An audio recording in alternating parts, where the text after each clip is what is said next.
Hey, everybody, this is Heidi St. John. Hope you guys had a great weekend. I'm glad that you've joined me here at the intersection of faith and culture. My friend Christine Yeargin is back on the show with me today. There have been some amazing and potentially devastating news coming out of the Biden administration lately as it relates to our children, particularly in the public school system. We're going to talk about Title IX today. Stick around. I think you're going to be encouraged.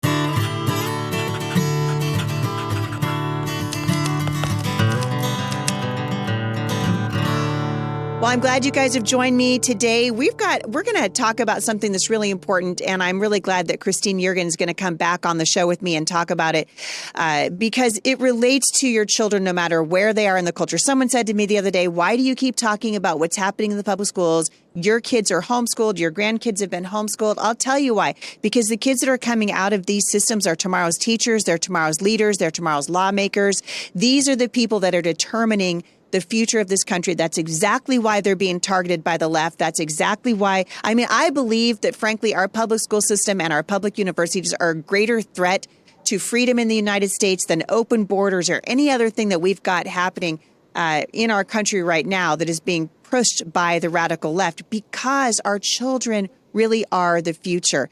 And we've got to stand in the gap for them. I've asked Christine to come back on the show with me today and talk about this for just a few minutes. If you're not watching what's going on, you need to be. And if you're not following Christine Yeargin, I'm going to link back to her in the show notes. For those of you who missed Christine here on Friday with me, she's an amazing young mother who, after an unplanned pregnancy, became passionate about getting involved in the pro-life movement. She saw a need and founded Be Their Village, which works to connect women in unplanned pregnancies to resources in their area and uses the pro-life community that she's built on social media to complete baby registries for women who reject abortion and choose life. Christine is the host of the Speak Out podcast, which is powered by Students for Life. And currently she lives in Colorado with her husband and 3 sweet kids. Christine, welcome back to the show. Thanks so much for having me. And I just want to add one thing to what you said when you said people are asking you, why do you care so much about, what's happening in public schools? And yes, these children are the future of America. But also our taxpayer dollars, whether we like it or not, are still going to this indoctrination that's happening in the schools. We're still paying for that, even if our kids aren't in or aren't being homeschooled at home with us. So I think it's incredibly important. Even if you have no kids, you should care about what's going on. Yeah, absolutely true. And, we saw last week that the Biden administration now wants to forgive the student loans for people who took out a loan. You know what, Christine? I bought a car a couple years ago. I took out a pretty hefty loan for that bad boy. And about 8 months into it, I was like, you know what? I don't really like this car very much. I'm not real happy with the interest rate I'm paying. It's kind of, cramping my style a little bit. Do you think the federal government might come in and bail me out? I don't know. According to the Biden administration, you just never know what's going to happen. But my theory on this whole thing is that the Biden administration understands, like most of the people in the far left movement in this country, that when you send your kids to college, you're almost guaranteed they're going to come out progressive. They're almost guaranteed to come out a Democrat.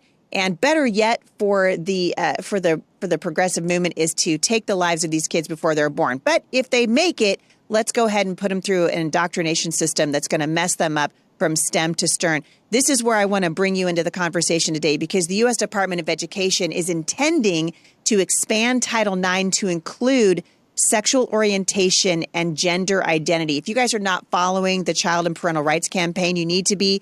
They are sounding the alarm to parents and educators and community leaders because the Biden administration has a sweeping new proposal aimed at rewriting Title IX. So for those of you who are not familiar with Title IX, Title IX of the Education Amendment of 1972, so a lot of weird things happening in 1972, regulates every K through 12 school. So every K through 12 school, every college, every university in the nation, and prohibits discrimination on the basis of sex, which I think we could agree with, right?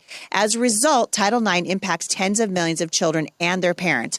Well, on July 12th of this year, the U.S. Department of Education published the Federal Register of Notice of proposed rulemaking to rewrite the federal regulations that implement Title IX to expand the law's scope without congressional approval. This is what is so alarming about this administration. So without congressional approval, and this is what they want to do, they want the rewritten Title IX to include sexual orientation and gender identity. This will have devastating effects on parental rights and on children's well-being. It's going to have a terrible effect on the First Amendment rights, on the privacy of your young girls in their bathrooms, the safety and sports opportunity for young girls and women. And right now, we have an opportunity to give public comment. Before I talk about how we can do that, Christine, I want to open it up to you. You've been watching what's been happening in our school system, just like I have for a long time.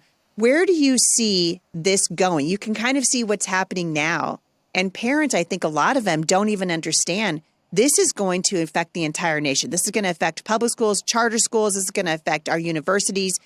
Where do you see this headed? So what I see happening is this administration is attacking families. It's on the hunt for children. And I don't say that lightly, because they really are. Their goal is to destroy the nuclear family. Their goal is to become the expert in your child's life and be the person that your child goes to, and kind of cut you out of the equation. And that's the only way they can really take control. That's the way they can manipulate. That's the way they can indoctrinate. That's the way that they can have these conversations about sex and gender and all of these things without parents knowing. In California, I believe it was Sacramento or San Francisco, I forget which one, but they hate parents' rights in California. And they were trying to put a Planned Parenthood clinic inside of a high school.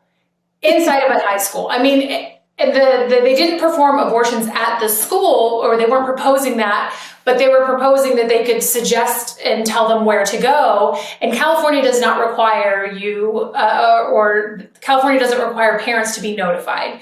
So they say that they encourage parental involvement, but there is no stipulation where they have to tell the parents, hey, your daughter came in pregnant, or hey, your child is coming in and questioning their gender and they're looking and seeking out hormone therapy. They don't have to tell the parents that. And frankly, they don't want to. We see things that are going viral on TikTok all the time. Teachers saying, I'm a safe space for my students. Or if your mom doesn't accept you as you are and whatever. I'm your mom. Yes, I'm your mom now. And I'm looking at this like hell you are. Yeah, I'm my child's mother. You are not my child's mother. You don't get a say. You are a stranger to my family, and you don't get to step into my shoes. And it's very frustrating. It's not that, I don't love kids who might identify as something else. This is my role to protect them. And if something that you suggest to them, or some advice that you give to them falls apart, and they end up on hormone therapy, and then now they're struggling, and then they're in counseling, and they're upset, and then they're suicidal, you're not going to be there to pick up the pieces for that. I am. You're not going to be the one who is reaching out to see if that child's okay, or taking them to doctor's visits, or paying for their therapy after all the damage that you just caused. I am. Yeah. I'm going to be the one who's stepping in and taking care of those kids. So the administration, teachers, the government are overstepping their bounds. School boards, it is ridiculous what they're doing, and the fight they're putting up for parents. Well, I wonder where, if we don't step into this thing, and I keep telling people, listen, pull your kids out of these schools. The schools do not speak English. They speak money. But the fact is, if the Biden administration gets its mitts on Title IX and rewrites it, this will affect charter schools. It will affect Christian schools. This is going to affect everybody. Listen to what the New York Post said, Christine. This is phenomenal. The New York Post, obviously wildly liberal, progressive publication, but this is what they said. Team Biden's proposed new Title IX regulations make it clear they're coming for your children. The administration ostensibly drafted the rules to protect gay and transgender students from bullying and harassment, but in reality, they do nothing of the sort. President Biden is handing teachers a weapon to subvert parental prerogatives. Title IX is a simple statute that outlaws sexual discrimination in education. It says nothing about gender or gender identity, but the Biden administration wants to put its own spin and redefine sex to include these categories. This change, of course, has far-reaching implications. One is that it will be used to keep parents in the dark in everything from curricular material to the fact that a child is socially transitioning at school.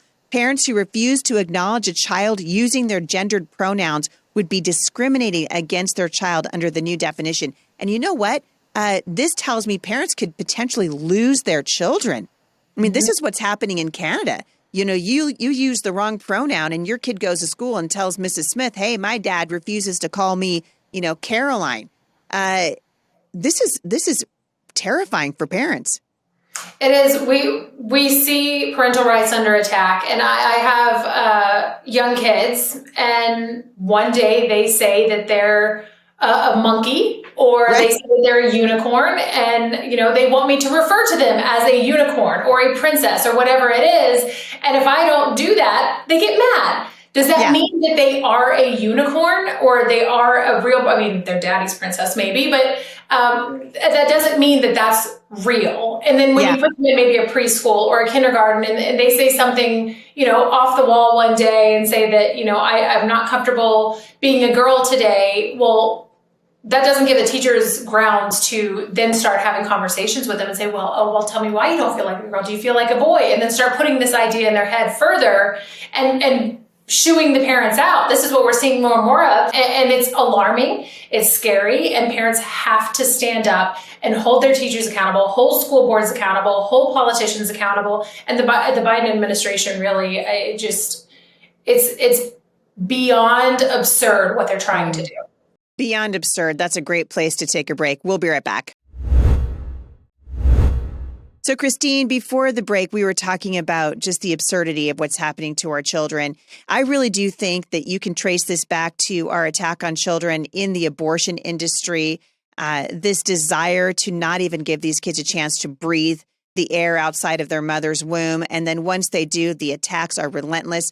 I was looking a little bit closer at the rules that Biden wants to improve or to impose on parents with his revision of Title IX. These rules will also grant children, listen to this, Christine, the absolute right to use school facilities and participate in activities that are, quote, consistent with their gender identity, regardless of whether their parents agree of or are even aware of this identity. A mother in Washington state, for example, told me school officials asked her 11-year-old daughter if she wanted to stay in the boys' cabin on an upcoming field trip without talking to her mother first.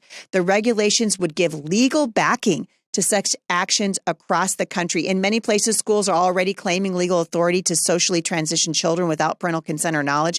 In Alaska, one school used Title IX as justification for changing a child's name and pronouns without telling her mother. This should be alarming to parents across the country. I'm sorry, an 11-year-old girl, they offer to sleep in the cabins with 11-year-old boys. Listen, I have an 11-year-old daughter. And then probably some sort of teenage boy or older adult man who is in there because they're the camp counselor for that cabin for those young. What in? Yeah. How on?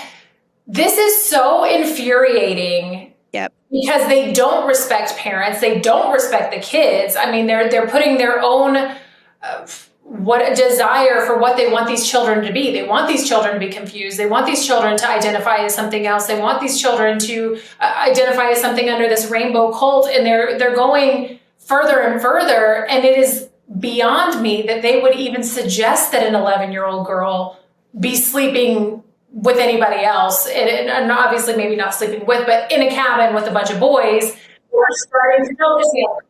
Yeah, I mean, we're injuring our children. I've been saying this for a long time now. Body, soul, mind, and spirit. We're injuring our children.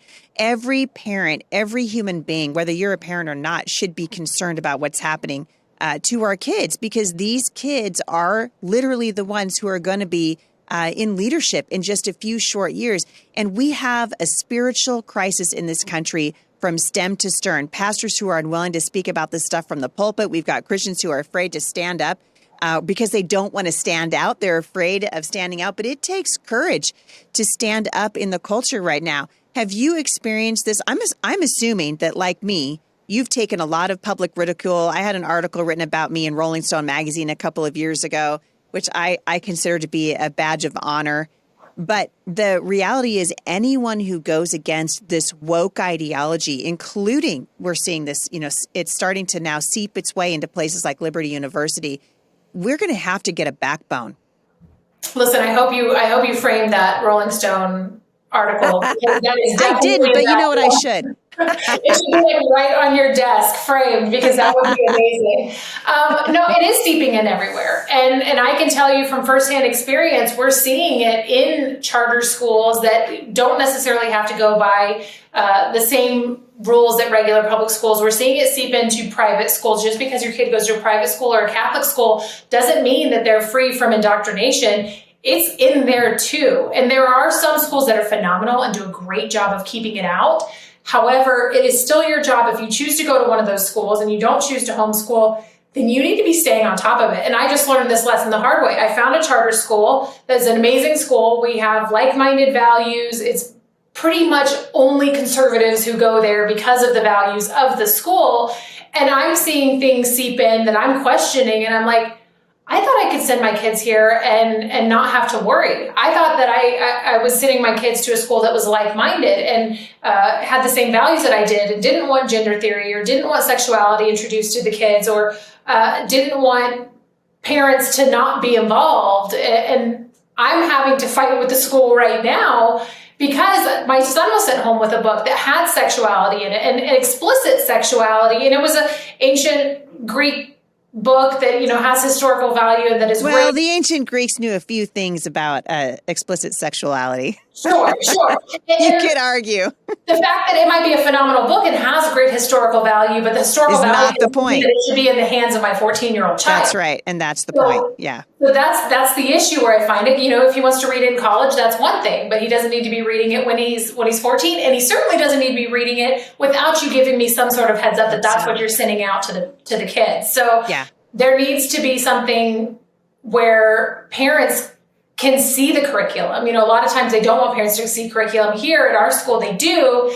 However, if they assign a book, you don't necessarily know what they're reading if you don't read it as well, or if your child doesn't come to you and tell you. And we have to be staying on top of it, and we have to be holding schools, even like mine, that are 95% phenomenal. You still have to stay on top of them, and you still have to make sure that this stuff is not seeping in, because I promise you, the minute you let up, that's the minute it's going to start seeping in. Yeah, that's true. And this is, you sound to me like, Christine, you sound like a mother. You sound like a mother. I'm telling you what, I have been watching, and I'm sure you have too, recently an explosion of drag queen events that are happening around the country that parents are bringing little children to. We're watching people twerking and stripping, and we are injuring our children. This is a very, very pivotal moment in the history of this country, and it's going to determine what the country is going to look like. What is the trajectory that we are on? And right now, it's not good. I'm looking here at the Federal Register. So I want people to know, and maybe, Christine, you can help me get this information out to people too, because I didn't realize until the parents and the Child Parental Rights Campaign issued it, that we actually have the opportunity to submit a public comment before this goes into law, before they rewrite this. And so a public comment, for those of you who are not familiar, I wasn't, I'll just read it to you, is a written public input on a proposed agency regulation that gives reasons or evidence why the proposal should or should not be adopted. The Federal Register has a public portal for the public to submit their comments. And so I went to look at it. Christine, right now there are 136,239 comments that have been submitted by the public regarding the rewriting of Title IX. So we have an opportunity. The goal, so here's the goal. The U.S. Department of Education is required to consider and respond to public comments as they receive them. If they fail to address the comments about the negative impacts, a court could strike them down as arbitrary and capricious. So the goal is a high volume of comments that will cause the Department of Education to either reconsider or delay, or they may assist other branches of government to block their implementation. And so I'm going to give you guys the instructions on how to do this, on how to leave a public comment, because you have to give the proposed rule and the regulation identifier number, which is actually already in the format for you. But give a personal story, give a citation, link to studies. We should be talking about what is happening to people who then detransition. Nobody's talking about that in the federal government. Nobody's going, you know what? There's a whole lot of people who are like, gosh, I wish my school hadn't given me hormones when I was 14 years old, or now I'm sterilized. Or we're talking about hospitals all around the country right now who are sterilizing girls as young as 14 years old, giving them radical hysterectomies for these young people. I mean, adolescence is difficult enough as it is, right? I'm really glad that I was an adolescent in the 80s. I can't even imagine going through it right now. I I don't want to imagine going through it right now. What I see all these kids doing, I blame a lot of it on social media. You mentioned the gender stuff. You mentioned the drag queen story hour. There was a mom who had her child on a pole with a stripper. All of this, a lot of it I blame on social media because A, there's a lot of scrolling and people just bored and trying to expose themselves to whatever they can. But B, there's a lot of people who are looking for these like woke points. When you post something like that, or like being woke is almost like a currency these days. It is. If you're white and straight, you're this boring person. But if you have a child who identifies as something else, or if you identify as something else, or if you're at a drag queen story hour, if you're at the Pride Parade, your social media engagement goes up. And it's like this high that they get almost from doing these things. And so then they push it on to their kids even more. They push it and identify as these things even more. I saw a mom who had a young girl, was maybe 9 years old, and the young girl was doing an interview and saying how she felt, but you could see the mom, I don't know if you saw it, it went viral, you could see the mom like basically mouthing everything the daughter was saying. The daughter was saying it in real life, but it's like the mom trained her and the mom was saying it with her, very quietly or with no sound, but mouthing the exact same thing her daughter just said and pushing this gender confusion onto her child and then coaxing them on what to say. So I really do blame I blame a lot of things. I blame the fact that we're getting rid of God in schools or we're pushing God out of our society and culture. I blame so many things. But I do think right now, especially social media is playing such a huge role in the fact that they're getting these woke points and it's disgusting. And then the administration is just feeding into that. And, they're partnering with people like TikTok now and to, censor out misinformation, quote unquote misinformation. And we're just going to see more and more of that stuff pushed if we don't stand up and fight it. We have to be loud. Yeah, we're going to have to start talking out even more than we are. This kind of reminds me of Munchausen by proxy syndrome. Have you heard of this? Right. So as you're talking to me, I'm like, goodness, this is what it is. Munchausen syndrome by proxy is a condition where a caregiver or a spouse or a family exaggerates or induces mental or physical health problems on those who are in their care with the primary motive of gaining attention or sympathy from others. And I'm like, this is what we're seeing with all of this. My 3-year-old identifies as something else. No, they don't. No, you identify as a bad mother who needs to be on social media and get your moment in the sun. Your child is a victim of your ideology and a victim of your need for attention. That's what's happening. It's so sad. And parents have an opportunity right now. Listen, we should be declaring a state of emergency over what's happening with Title IX. Because if the Biden administration is successful, this is going to affect every charter school, every Christian school, every university, and your children will not have a choice. Parents will not know what their kids are being taught. They've been trying this garbage in Washington State now for several years. And I'm telling you what, the fruit of this rotten tree is starting to become evident. And I'm afraid we're waiting too long. And so I'm hoping parents will get involved. I'm hoping that we will start to see voices like yours, more and more voices emerging in the culture to stand courageously against the headwinds that are really coming at us right now because of the people who are in power in the country. Well, let me know. Send me the form that we can fill out and leave public comment. Let me know how I can do that, how I can share it, and I can let my followers know, because I am just as passionate about doing something. If there's one thing that bugs me about some conservative influencers, and I won't mention any names, is complaining about these things, but not offering up some sort of a solution and not saying, here's how you can fix this. Here's what you can do. Here's how you can make a difference. Have your voice heard. So I want to be part of the people who are saying, hey, here's an issue, here's how we can fix it, or here's how we can fight back. And so let me know, and I will promote that as much as I possibly can too. Yeah, I'll definitely send it to you. Again, we only have until the 12th of September. So we only have a few days to even submit a comment, but I just linked to it. I'll send it to you, Christine, in a text. But it really does take you to the Federal Register. It looks very confusing, but right up at the very top, this says this document has a comment period that ends in 11 days. So there's a warning right at the top at the federalregister.gov. And then right next to it, there's a green box that says submit a formal comment. And if you do, it'll take you right to a spot where you can submit a comment. And you can also read the now 136,239 public comments. that have already been left. This is so important. We've got to get involved. And also, I can never underestimate the power of prayer. Oh, absolutely. And we have to be praying for our kids, praying for the schools, praying for our officials. As much as I don't like Joe Biden, and sometimes it's easier said than done, we have to be praying for him and praying for this administration. And man, do I pray for them to have a come to Jesus and change course on what they're doing right now. But prayer is powerful. And you know what? So are mama bears. That's right. That's right. And I just believe, I think a lot of people have given up. I haven't given up. I know you haven't given up. I got a lot of fight left in me. I just spent a year and a half running for Congress. So I can't come out on the other side saying, you know what the Lord's asked me to do is to get off the bench and onto the battlefield. We cannot sit this thing out. We cannot be bystanders. We have to at least try. And I know that when the Lord finally calls me home, I want to be able to look at my children and say, I did everything I could.